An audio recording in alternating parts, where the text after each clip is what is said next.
Hey everyone. So in this video, I like to say a few more things about radians.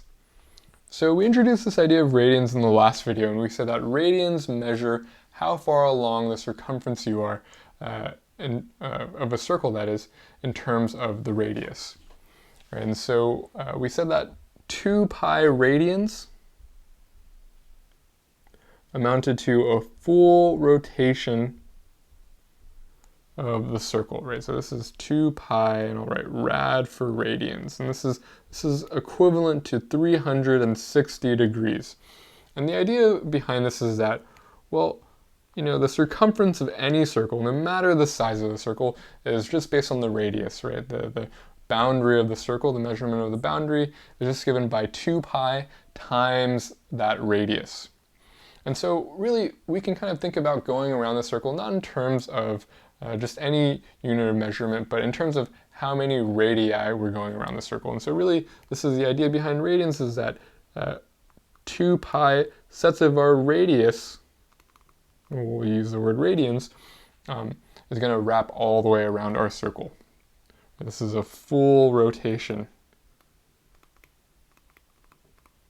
Or you can think about it as traveling all the way around the circumference of any circle, or 360 degrees.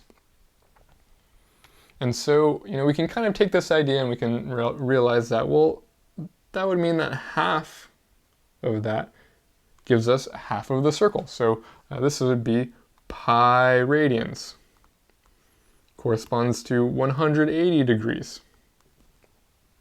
So one thing I should say about radians before we really move on is that, you know, sometimes you'll see it with the units included, but quite frequently you actually won't. So you often see radians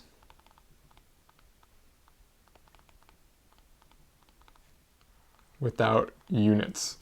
So, you know, without this extra suffix of radians tacked on at the end.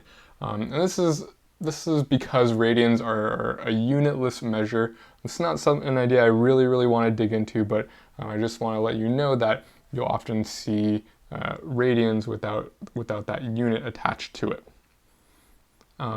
Okay, so here let's remind ourselves. So in the last video we mentioned some radians that you'll want to know very well, and I just want to reiterate these. So, you know, above we just demonstrated that 2 pi radians, this corresponds to 360 degrees, and pi radians and half of 2 pi, well, that corresponds to half of 360 degrees, or in other words, 180. So pi amounts to you know, a half rotation around a circle.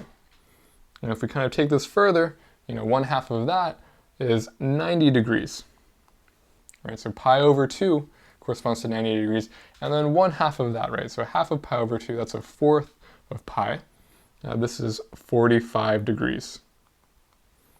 Right, so, you know, hopefully that feels pretty clear, pretty memorable. If you ever forget, you know, these are kind of good starting points, building blocks to remind yourselves of what pi over 2 and pi over 4 are. Similarly, we can kind of apply these ideas to recognize what pi over 3 and pi over 6 are in terms of degrees. Right, so here, pi over 3, this is just saying take my 180 degrees, my half rotation of my circle, and split it up 3 ways. So 60 degrees, right? 1/3 of 180 is 60 degrees. Pi over 3 is 60 degrees. And then half of that gives us 30 degrees, right? So 1/6 of 180, right? That's 30 degrees. And so that's another angle you'll want to remember. And really, these are all of the really important ones that we're going to constantly go back to and refer to, and really we'll also frequently work with multiples of these angles. And so here, let's begin by, let's talk about one example. So here, let's take a look at the example 5 pi over 6. So this is a multiple of the angle pi over 6. And really, you can kind of view this using what we know about fractions you really do want to view it as a multiple 5 times pi over 6. So this might not look very different, but this is kind of like saying 5 sets of pi over 6, right? And so here we can use this idea to recognize what angle we're describing when we say 5 pi over 6 by recognizing it as 5 sets of pi over 6, or 5 sets of, right, we said earlier, pi over 6 is, right, 180 over 6, 30 degrees. And so this gives us you know, a nice picture to have in mind here. So here, if I kind of imagine this is, you know, I'm going to draw an angle in standard position. That's my initial side. You know, we know that 180 degrees, or pi radians. Right? So from here on out, I'm going to try and talk about radians as much as I can, as opposed to degrees. So here, this is pi radians. So maybe I'll draw it. I'll write pi out here. So pi radians. Then we know that pi over 6, it's roughly, you know, not roughly, it is 30 degrees. And so 2 sets of pi over 6 would be 60 degrees. 3 sets gets me to 90, a perfect right angle. You know, so that's not a great picture here. Let's try this one more time. All right, so this is 2 pi over 6, 2 sets of pi over 6, which we can see as pi over 3. We already knew that pi over 3 is 60 degrees. This is 3 sets of pi over 6, which, you know, we can see that. We could reduce that as pi over 2, which we also know is 90 degrees. 4 sets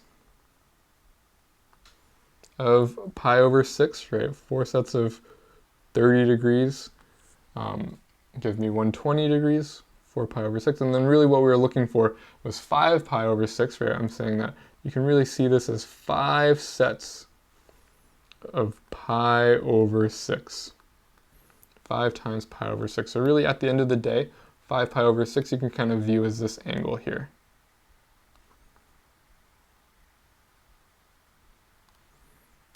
Roughly speaking, right, based on our previous picture. So this is the angle 5 pi over 6, we can see as 5 sets of pi over 6, 5 times pi over 6. Another thing you can do, it's kind of a clever thing, is notice that, you know, this 5 pi over 6 is sort of pi over 6 shy. Now, this would be another set of pi over 6 to give us 6 pi over 6, right? 6 pi over 6 is the same as pi. And so you can kind of work backwards. You can kind of know, well, hey, you know, pi gives me 180 degrees. We take 5 pi, or we take pi over 6 away from that to get 5 pi over 6. And so you can kind of work backwards here to also recognize that that this is a position of the angle of 5 pi over 6. But really, again, you're thinking in terms of this angle, this sort of building block angle, pi over 6. Okay, another thing maybe I should say is, okay, you know, we know that pi over 6 is 30 degrees, and so, you know, just to give us a better idea of what this angle is in terms of, you know, angles we're familiar with, I should just mention that this is also, in degrees, this is 150 degrees, right? We know that pi over 6 is 30 degrees, and so for pi over 6 shy degree, or pi over 6 radians away from the full, or the 180 degrees, we have 150 degrees. Okay, so let's kind of do the same thing for 3 pi over 2 and 7 pi over 4. Let's kind of get a little bit more familiar with more angles in radians. Let's convert them into degrees.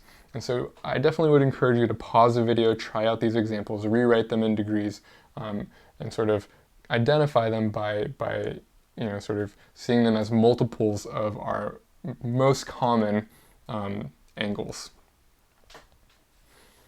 Okay, so here, this first example, right, we can see this as 3 times pi over 2. Right, this is like 3 sets of pi over 2, and we know pi over 2. This is 90 degrees, right? This is 3 sets of 90 degrees. And so right off the bat, I know that this is going to be 270 degrees. Right, so I'm going to go 90 degrees once, 90 degrees again for that 180, and then 90 degrees again for that 270. And then, in terms of radians, it's like going pi over 2 radians, another pi over 2 radians, and then my third pi over 2 radians to end up with 3 pi over 2 radians. It's this 3/4 of a full rotation is what 3 pi over 2 represents as an angle. And then, in a similar fashion, we can kind of see this example here. 7 pi over 4 is 7 times pi over 4. And if pi is 180, right, pi over 4 here,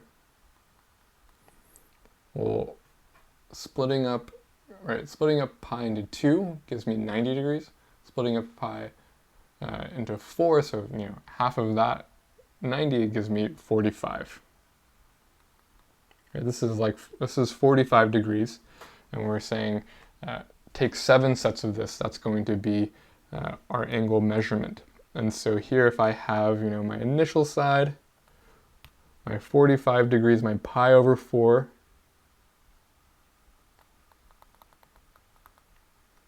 two pi over 4,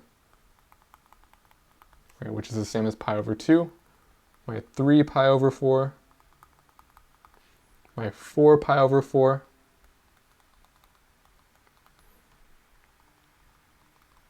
five pi over 4,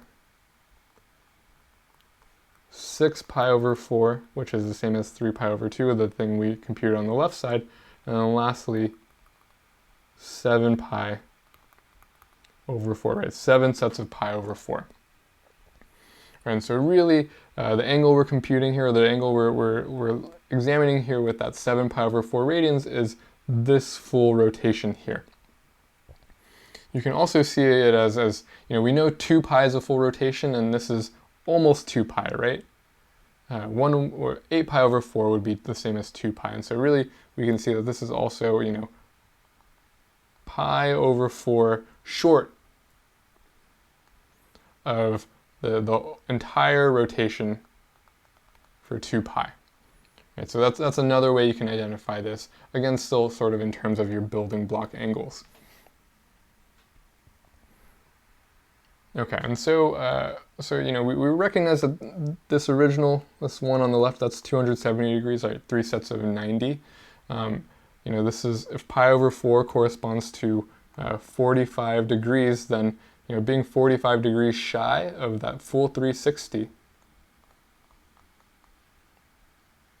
means that this is, what is this? This is 315 degrees. And so maybe, there's almost a lot of clutter in that picture. I'm going to go ahead and just redraw this out one more time.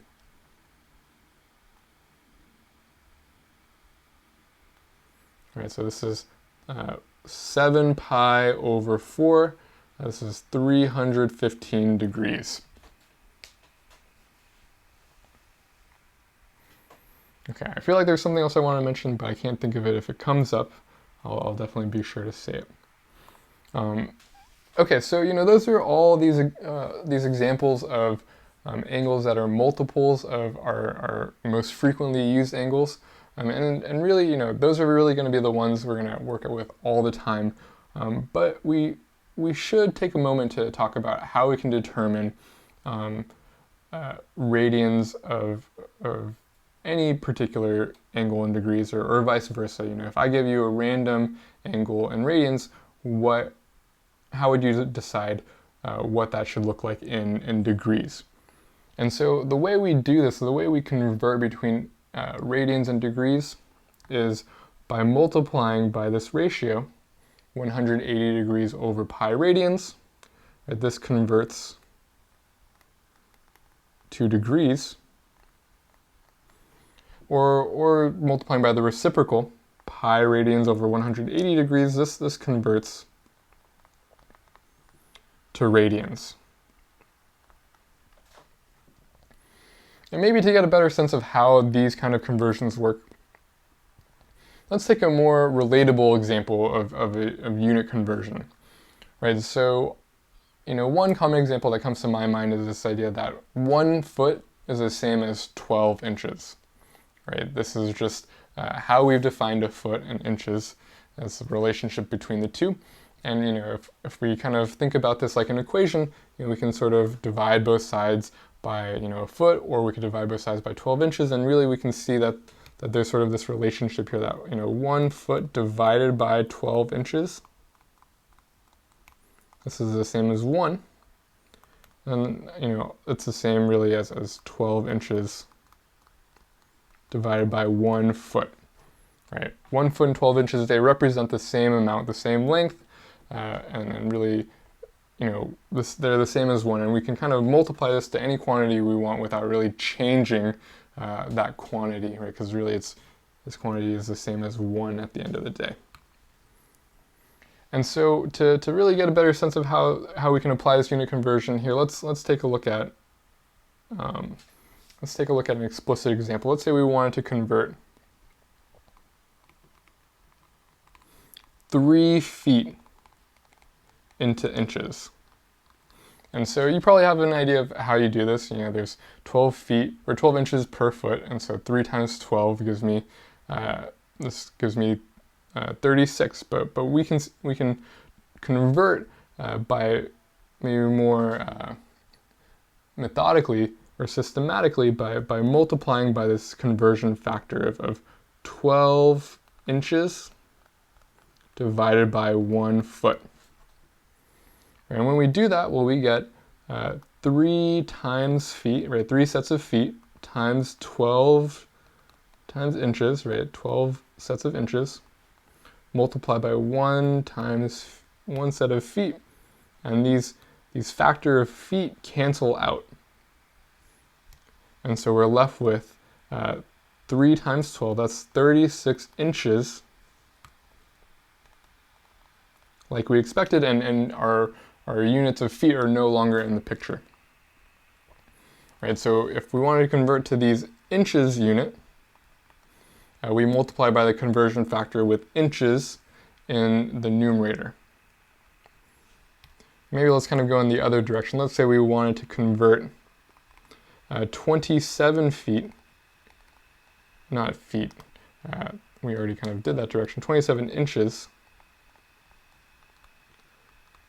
to feet, right? So what we do is we take that 27 inches, we multiply by the conversion factor, the 1 foot over 12 inches, right? This is fine because this is the same as 1, right? And this comes out to be 27 sets of inches times 1 set of feet divided by 12 sets of inches, and that inches factor cancels out. And actually we can do a little bit better than that, right? These share a common factor of 3, right? So we can divide out that factor of 3 and get 9 feet over, what is this? Over, well, we divided 3 from the top and bottom, we get, we divided 3 from the top and bottom, we get 9 over 4. And so this is the same as 2 1/4 sets of feet. Okay, but again, we multiply by that factor with the unit we were interested in ending up at in the numerator.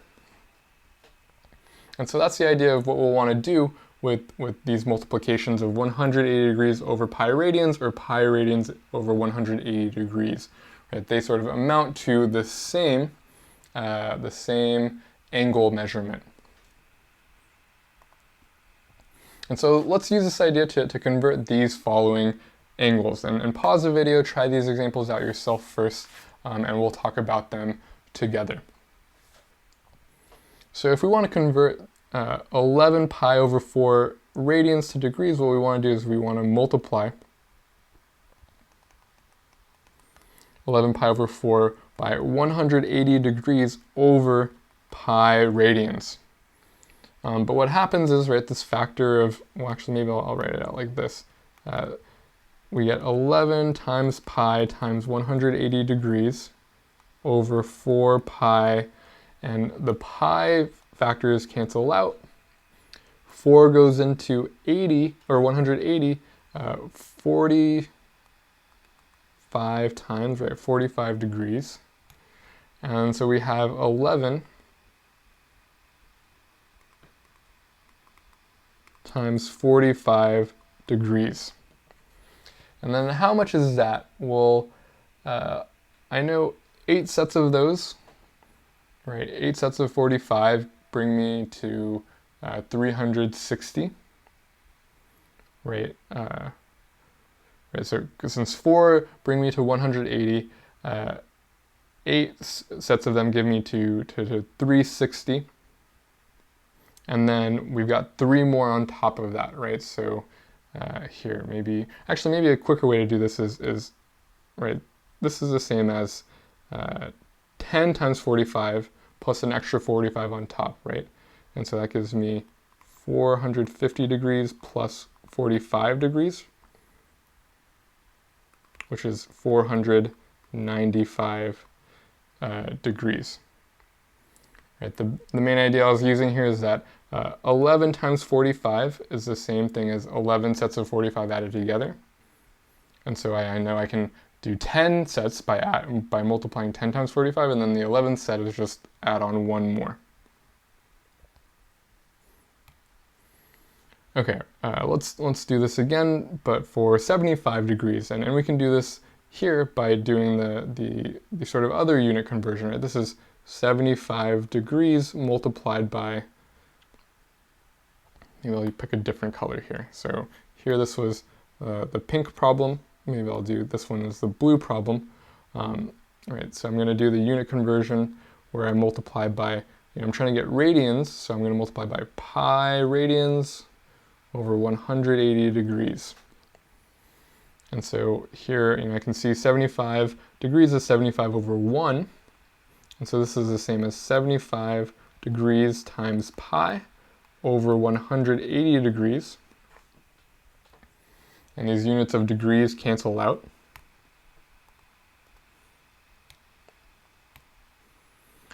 And what else can we do? Well, we can divide out this common factor of 5, right? So 5 goes into 75.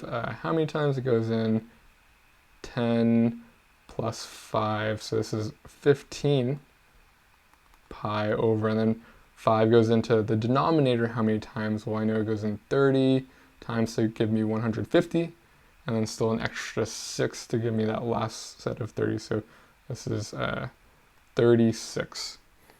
And I don't think this simplifies. Oh, no, it does simplify, right? The numerator is divisible by 3, the denominator is divisible by 3, so we get 5 pi over 12. Okay, so I don't think we can do much better than that. But right, that's the radian measurement of the angle 75 degrees. Right, so this is just a little bit less than 90 degrees. And we can kind of see similarly that this is just a little bit less than pi over 2. Right? 6 pi over 12 would be pi over 2. This is 1 pi over 12 less than that. Okay, and then this last example, it's 1 radian. Right? So we can do the conversion that 1 radian, I can multiply this by 180 degrees over pi radians to convert this into degrees, and I included these radians just to be very clear here, but I didn't really need to do that. This is really the same as computing 180 degrees divided by the number pi.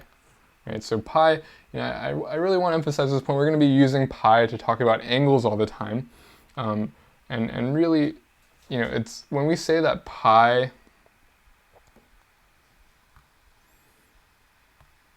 radians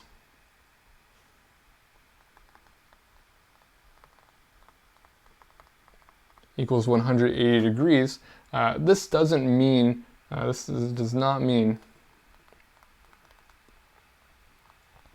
pi equals 180, right? It's kind of like saying, similarly, like, we know that 1 foot is the same as 12 inches. This doesn't mean that 1 is equal to 12, right? This is just not a true statement. And similarly, That's not a true statement. Pi is not equal to 180. We're saying that pi radians is equal to 180, right? We know that pi is the number 3.141592, so on and so on. That's not the same as 180 degrees. It's kind of saying that this is really how many copies of our radii we need to add to go halfway around this circle. And so here, when we compute 1 radian, this is 180 degrees by pi divided by pi. This is roughly 57.2958 degrees. Right here, right, again, pi is the number 3.141592. So if I'm going to divide 180 by a number a little bit more than 3, I'm going to get a number a little bit less than 60 degrees. 1 radian is almost 60 degrees. And what this means is, what does 1 radian mean? It's the angle associated with going 1 copy of your radius around a circle. And there's this really nice animation on Wikipedia, actually, that I want to bring up here. Let me refresh this page. So here, this is sort of the thing you should have in mind when you think of a radian. And so here's my circle. I have my radius. 1 radian is that radius wrapped around that circle, and that looks like it's about 60 degrees. Not quite. We established that that's 57 roughly degrees. 2 pi radians, 3 radians. So a little bit more than 3 radians is 3.1415 radians, or pi radians gives me half that unit circle. And then 2 pi radians gives me the full circle. Right? So this kind of just solidifies all of the stuff we've been talking about with the radians. Now really, we're just counting up how many copies of our radius we're going around our circle. Okay, so let's go ahead and apply this idea of radians to come up with two nice formulas. So one for the arc length in a circle, and one for the sector area in a circle. So I want to use radians to talk about these ideas. And so when I talk about arc length of a circle, what I mean by that is if you have your center picked out and you have an angle extending from that center, let's say that angle is theta. I'm gonna refer to it by the Greek letter theta.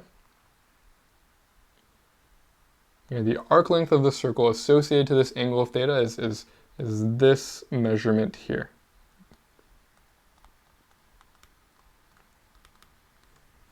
So I'm going to go ahead and give that a name. I'm going to call it S. Right, and so this arc length, it makes up a fraction of the circumference. Right, so here S, it's going to be some fraction multiplied with the circumference. And what is that fraction? Well, it's sort of how much of this circle this arc makes up. It's theta divided by the full rotation, the full angle of this circle. It's theta divided by. Now, if you did this in degrees, it would be divided by 360 degrees, and theta would be in degrees. But if we do it in radians, things actually work out nicer. So we would take theta in radians and divide it by 2 pi. Right? 2 pi represents the full rotation of the circle. Theta represents the portion of the circle we're looking at. And if we multiply that fraction by the circumference, we'll have our arc length fraction of the circle. Right, and so here this is theta divided by 2 pi, multiply with, and the circumference of a circle is 2 pi r, 2 pi times the radius. And so here, we get some nice cancellation. 2 pi, dividing by 2 pi and multiplying by 2 pi undo each other, and we just have that angle, again, in radians, because, we said that we were dealing with 2 pi earlier for the full rotation of the circle. So theta is in radians times r gives us this arc length. So if you want to find the arc length portion of your circle, all you have to do is take your angle in radians and multiply it by your radius, right? So here, this measurement here is the radius. Okay, so one thing I want to say before we say one more idea, one more formula for the sector area of a circle. These two ideas are just to illustrate that radians, have as sort of the first consequence of radians is that these formulas kind of come out nicely. But these ideas aren't things that we're going to refer to all the time, and we're not going to bring them up all the time. In fact, I don't know how much we'll bring them up at all. They will show up later for sure in maybe other courses, but really, I wouldn't spend so much time memorizing these things, focusing on these ideas. Really, just practicing radians is probably the most important thing. Okay, so let's do one more thing. Let's illustrate what the formula for a sector of a circle is. So the area of a sector of a circle. And so let's do this again using radians. If I have my center here and I have a sector of my circle, and this just means, I extend two line segments from my center to meet the boundary. This is an example of a sector. And similarly, if I give this sector, some sort of angle theta, then, this area sort of makes up a portion of the circle out of the full rotation of 2 pi. And so here, the sector area, right, this is going to give me, it can be computed by taking a portion, theta over 2 pi, of not the circumference this time, but the total area, right? So pi r squared. Right, if I take my total area and then I take the fraction of the circle this sector is, and I multiply these things together, I'm going to get my area of my sector. And so this is, the 2 pi, or no, the pi cancels out with the pi, and so we get theta over 2 times r squared, and actually sometimes you'll usually see this written as 1/2 theta times r squared.